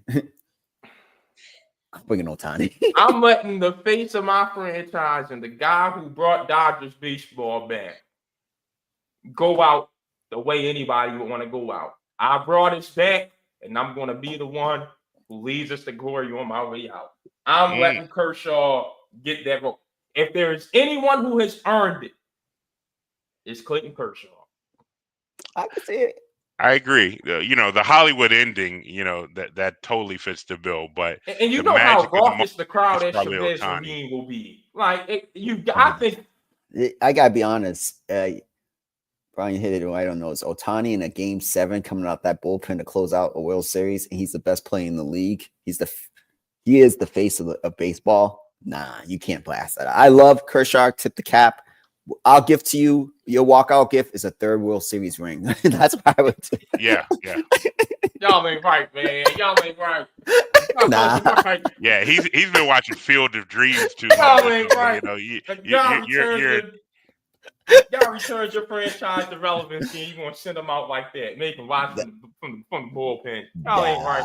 I need Ohtani pitching that Game 7 on the road to win the World Series. I can't lie. I need Ohtani. Ohtani's the face. That's what Rob Manfred in his mansion or his penthouse, wherever in New York, he's gonna be like, please let Ohtani come through those doors. It'll be great. That's the problem with you new baseball fans. You want the guy that can throw 98 miles an hour to be what happened to the guy with some command and some movement on his pitch? No, Javon. Remember the World Baseball Classic a couple years ago when it was Trout, Ohtani, last at bat? That was drama. I remember that. Like, that was like, all right, baseball is, you know what I mean? It still brought me back to that level when I loved baseball, was my number 1 sport. That's what those moments we're looking for. Kershaw just he's not Ohtani now. Like, he was Ohtani in that form at some point, but he's not that guy anymore. It is what it is. Agreed. Can we agree that WBC is probably top 5 sports spectacles out there? We get some moments in the World Baseball Classic. Anytime Jones dropping Machado for the home. Woo! It's amazing, and I think it's coming up this year. And anytime you could get international anything going on, it's like the World Cup. A different feel about it. Different feel. We love it. It's amazing. They got to keep doing it. Yeah, especially baseball. Listen, if there's two things three things that the Latinos have pride in, it's their soccer, it's their boxing, and it's their baseball. Facts. God bless you. Facts, yeah. God bless you. All right, Sean, so we've got Asia Wilson, 4-time WNBA MVP. I think she's entering the GOAT conversation with Leslie and Parker and them. Got Paige Weckers, Rookie of the Year. We've got the Liberty home in the first round. The reigning champs home in the first round. Talk to me. So I'm a big believer in championship habits. Remember when I told you like the Clippers felt like they can just have Kawhi and then just win? I believe you have to build habits in life. Every year you have to build habits in anything you want to do, right? And so the Liberty skipped championship habits this year. When I watched them, that didn't look. They were super inconsistent. They didn't rely on one thing like they did last year. They were a really good defensive team last year, could score with the best of them, but it was inconsistent this year. And I really believe in that. So they deserve what they got, a first round exit this year. And simple as that. Asia Wilson. Oh, man. She definitely is the best. She's probably the best WNBA player I've ever seen, right? Her and Parker, probably my two. But Collier was really, really good this year. Hold on, though, Sean. Go ahead. Asia Wilson took them from 8th to second. I get it. Single-handedly after the break. You can't come on. That's MVP. She went and she took the feet. She walked into Collier's crib, grabbed that trophy. She did. And brought it home with her. But for over the whole year, before the first half and the second half, who was the best player, the totality? I think Asia Wilson, because she does not have the talent surrounding her. Agreed. That they've got on the links. Like, well, I feel like the Aces have kind of done her a disservice lately. Ever since they lost Kelsey Plum. But that's what I was going to say, Javon. For how many years were they the most talented team? You're right. And she won MVP. So Collier has the MVP with the most talented team. Fine. But how many years has Asia won? I get greatest player I've ever seen. She's the best player in basketball right now. So we're just going to give trophies this kind of goes back to our Lamar Jackson, Josh Allen point where you put him in a room full of weapons he's supposed to deliver. So that's what you're saying about Asia. I got it. Yeah. He took them from 8th to 2nd. If you've got an issue with that winning MVP, I don't know. No. I don't have an issue with it. I just think Collier was more deserving for the entire year. Asia was been the most dominant player in the second half. That second half was dominant. I agree with that. But give her the trophy. We should just name it the Asia Wilson Trophy because every year she's going to dominate. Hell, maybe. All right, but we can't just say off the talent. She won when she had the most talent on her. On her team. You know the one thing I cannot stand is voter fatigue. That is the most senseless thing to me ever. No, well then Jokic probably should have won it last year in the NBA. I said Jokic should have won it. You did say that.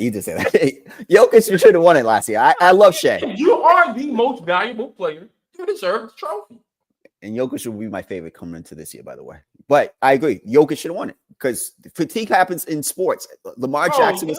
Didn't you just say Giannis not too long ago was going to be your favorite coming into this season? Giannis. Oh, yeah. Because Giannis is going to average 35, 15. He's going to put up... Because they have no other two options. Well, that's interesting. He's going to put up big numbers with no talent around him. Not enough talent. But he's going to win. And Bobby Portis are his sidekicks. They're going to win 49 games in the Eastern Conference or 45, 48, but they're going to be like, he had no other talent. The narrative, and he's going to win the MVP. 43 and 39. Watch. Yeah, he's going to win the MVP. But yeah, and shout out to the Fever. Them in game to get into the East Conference for the semifinals without Caitlin Clark. And win game 1 against the Aces. And won game 1. It's like Caitlin Clark isn't basketball. Oh. If Fever get to the finals, they're not beating the Lynx. I don't think any team's beating the Lynx, to be honest with you. But no.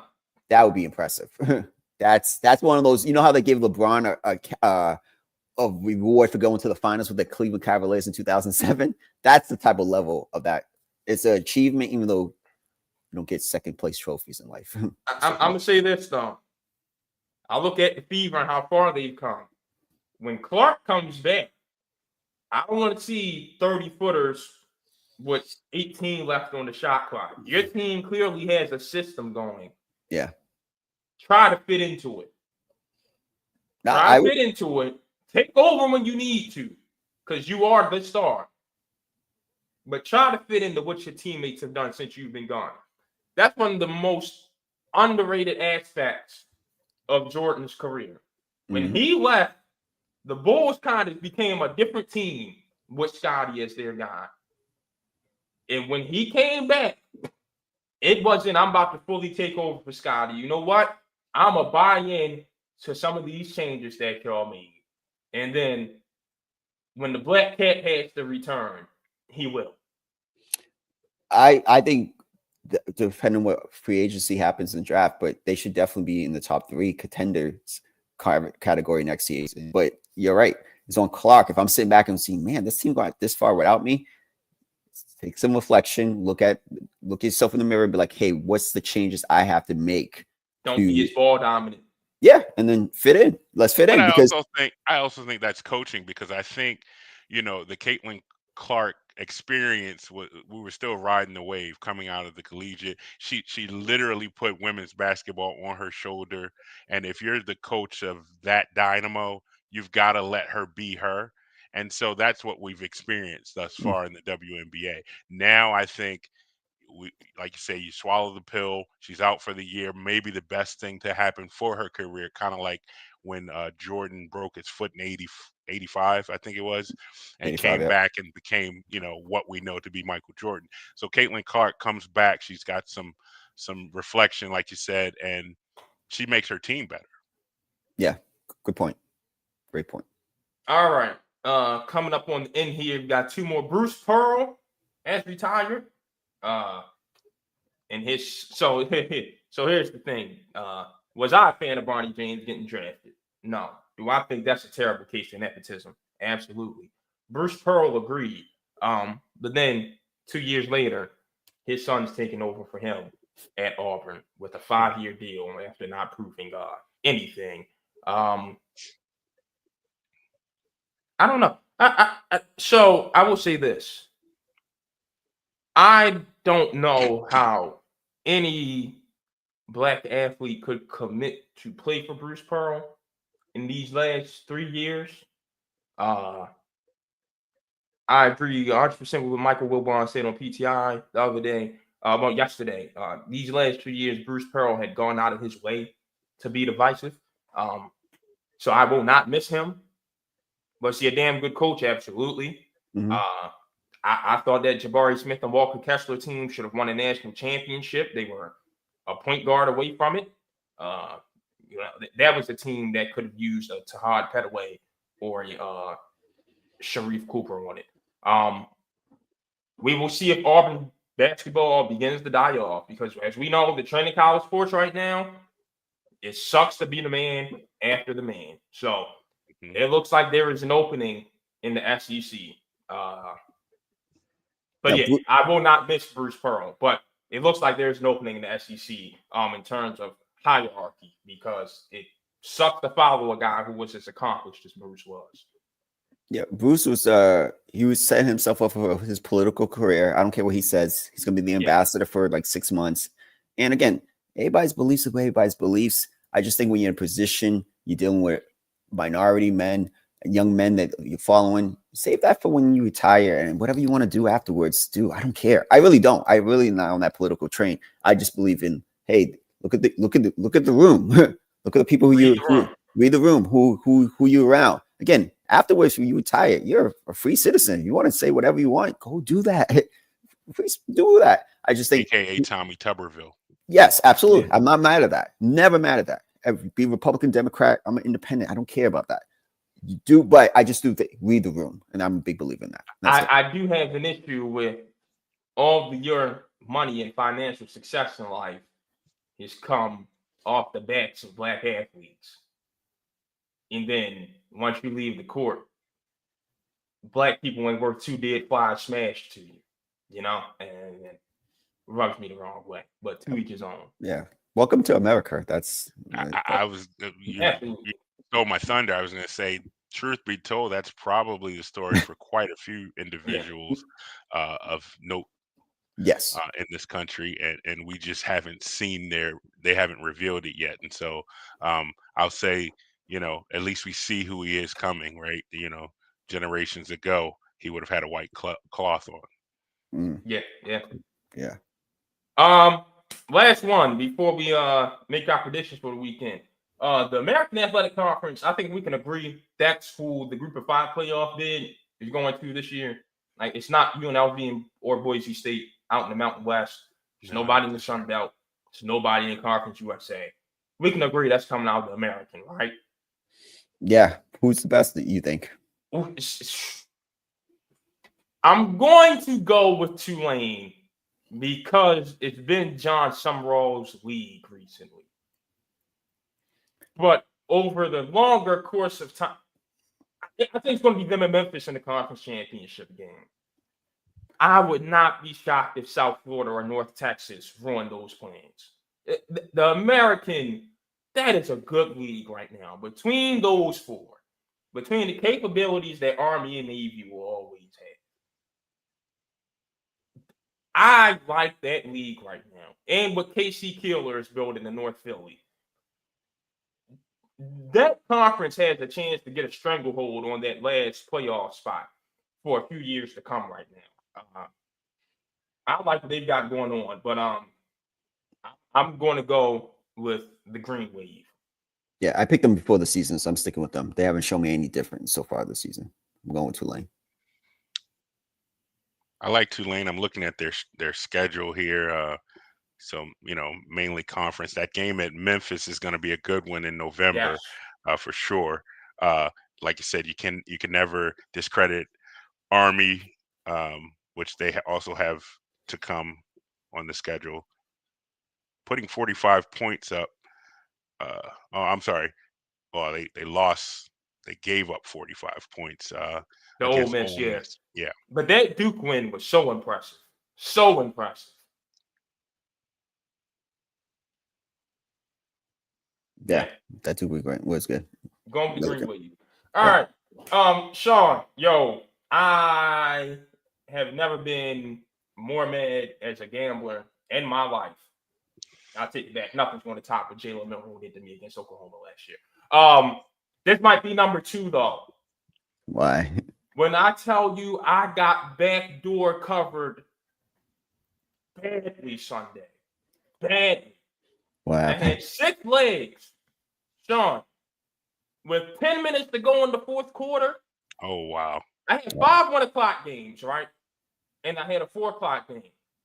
Of those 5 1 o'clock games, by the time the 10-minute mark came in the fourth quarter, 4 of them were good. The only thing that was messing up was Atlanta against Carolina.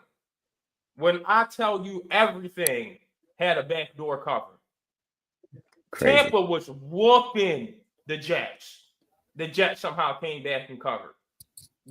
Green Bay had the Browns in the chokehold. The Browns came back and covered. It was bad for me last week. So I had fell to 7-7 in the NFL. Oof. 9-14 in college football. Oof. And rough. Last year I was hot. This year I don't know if everybody should listen to the picks, man. I really don't. But what do you like this week? All right, so the NFL, the game, if I had $1,000 and I was willing to gamble in, and this is for and this is also for me to see if they're for real. The Chargers are -5.5 against the Giants in New York. Chargers will somehow fumble this game and not dominate. For me to take them seriously, I want them to go into New York and dominate a team that should be picking the top 5 picks of the NFL draft this year in the Giants. I like the Chargers a lot. We said about the defense earlier. They have to dominate on the road because the old Chargers, even last year with Harbaugh, they come and play down to their talent. They need to play up, and I want to see a dominant one. But I like them over 5.5 against the Giants. I've got in the NFL, Seattle's money line against Arizona Thursday night. The Chiefs are dogs against Baltimore. Give me the +2.5. Yeah, I'm going all in with my 1-3 prediction. I'm sticking with it. The Chargers, they're getting a touchdown, 6.5 in East Rutherford. I'm with you. Go do it. Mm-hmm. Philly and Tampa, the over-under is only at 43. I'm going north of that. Easy. And give me Chicago in a really? pick 'em Big against shootout. Vegas. Chicago is a pick 'em and Seattle's a pick 'em. I don't agree with this. Give me Seattle's pick 'em against the Cardinals. Give me Chicago's pick 'em against the Raiders. Wait, you got Chicago beating the Raiders? Yeah.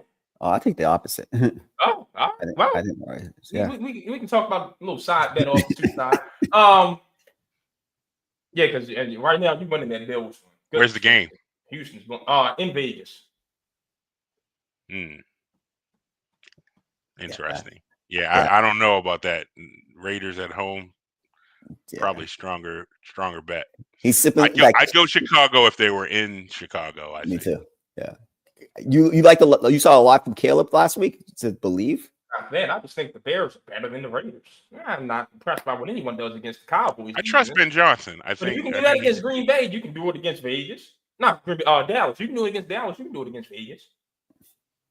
I think the Cowboys are the worst defense in football, but I could be wrong. College. All right. I got two big ones. Houston and Georgia Tech are getting 2 touchdowns in their games against Oregon State and Wake Forest. And they're both away games. I still like the number. Notre Dame's 4.5 at Arkansas.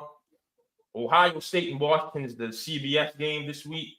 I'm going Ohio State on the 9.5. Indiana's only getting 7.5 in Iowa City. I love that number. I think they're going to mop the floor with the Hawkeyes. You see what they did to Illinois last week? Iowa can't score worth a damn. Yeah, give me the Hoosiers easy. And then Brigham Young goes to Colorado. They're getting the touchdown. I wouldn't be shocked if they beat the Buffs by 2 touchdowns. Dion and the Buffs have some stuff to figure out. Give me the Cougars. I would say this. Georgia's facing Alabama. You know, I do the top 25 games. I think Georgia's 2.5 in that game. 2.5. I'm getting, it was 2.5 when I just checked. I think Georgia blows out Alabama. I'm not a big fan of Alabama at all. You think Gunnar Stockton's going to lead them to a blowout? I think their defense will lead them to a blowout. I don't like Tyler Simpson at all. I'll say this. Bama loses this game and loses bad. I might not give them a vote next week. I'm not surprised. Clemson and Bama. Jeez. I gave Illinois a vote. I gave Illinois a vote this week after the win, and someone called me out on it, which I love because I love holding voters accountable, and I love giving the transparency. I've actually got something coming up that hopefully will be worked out pretty soon. But I told the guy, I'm like, Illinois for me was in a 3-way tie with Arizona State and TCU. And the only reason I gave them the vote was they were in the poll last week, and that 3-way tie is going to work itself out this week. They all play serious competition. I think TCU and Arizona State play each other. And then I forgot who Illinois plays this week. But it is a tie that'll work itself out this week as to who gets my final vote. So on the lookout for that. Okay. Illinois got their butts whooped. Oh, Lord. I did not see that. I thought Illinois was going to win that game, too. They got shellacking.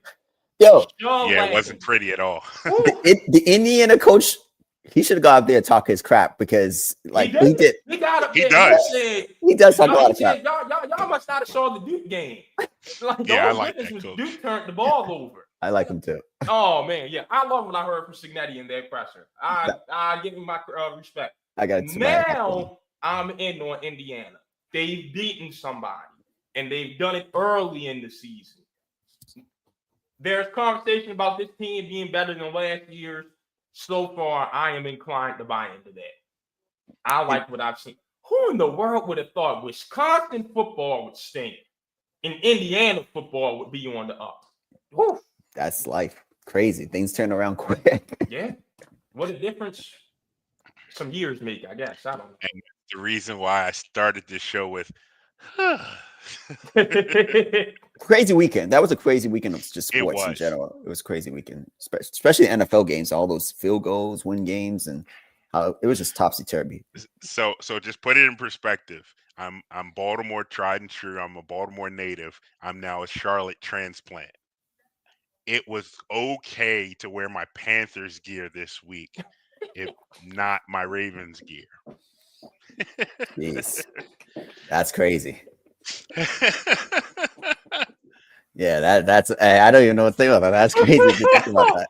No, you're right. Because I go on the Facebook and I see Uncle and Auntie have been on the couples retreat this weekend. Happy y'all had a good time away from the kids. Oh And yeah. I'm seeing the Panthers gear, and I said, "Yo, he actually could wear it this weekend." 30 to I that was one of the biggest surprises of the weekend. 30-0. Shutting out 30 the to nothing, not just the win, but yeah. I mean the momentum. Yeah, how you get shut out by the Panthers? Panthers, yeah, and they look A horrible. lot of work to do in that one. Yeah, oof, that's even to even say that you get shot out by the Panthers. No disrespect, but jeez, you guys scored 3 points at least against the Panthers. Sean, I went into the fourth quarter of those 1:00 games thinking the Falcons are going to be the only miss on my parlay, and that I was going to have to go see somebody when I come back down there in a few weeks. To everything being a backdoor cover, except the Colts beating Play. who did they whoop on? Hold on, I gotta check Colts schedule. Supposed to be. The Titans. Yeah, the Titans. Mhm. Yeah. It's easy 5.5. Yeah. Man, rough week. They got a true test this week. They're facing the Rams in LA off a loss. And I like that Rams defense, even though they got exposed in the second half, but it is what it is. I think they're one of the better defenses. I think they will come back a little pissed off about that Philly game and make a statement this week. I really do. Agreed. I agree. Yeah. Agree. All right. That's all we got. We'll see you next week. Looking forward to the weekend of football, man. Looking forward to it. Exciting. Shout out to my 5-year-old who is playing soccer now, and he's going into week 2. I didn't catch the first game because I was on the marriage retreat, but I will be locked in as super dad, super coach, and it's going to be fun to watch. Awesome. Good luck, little man. Rooting for a win this weekend. All right. There you go. We out of here. Peace.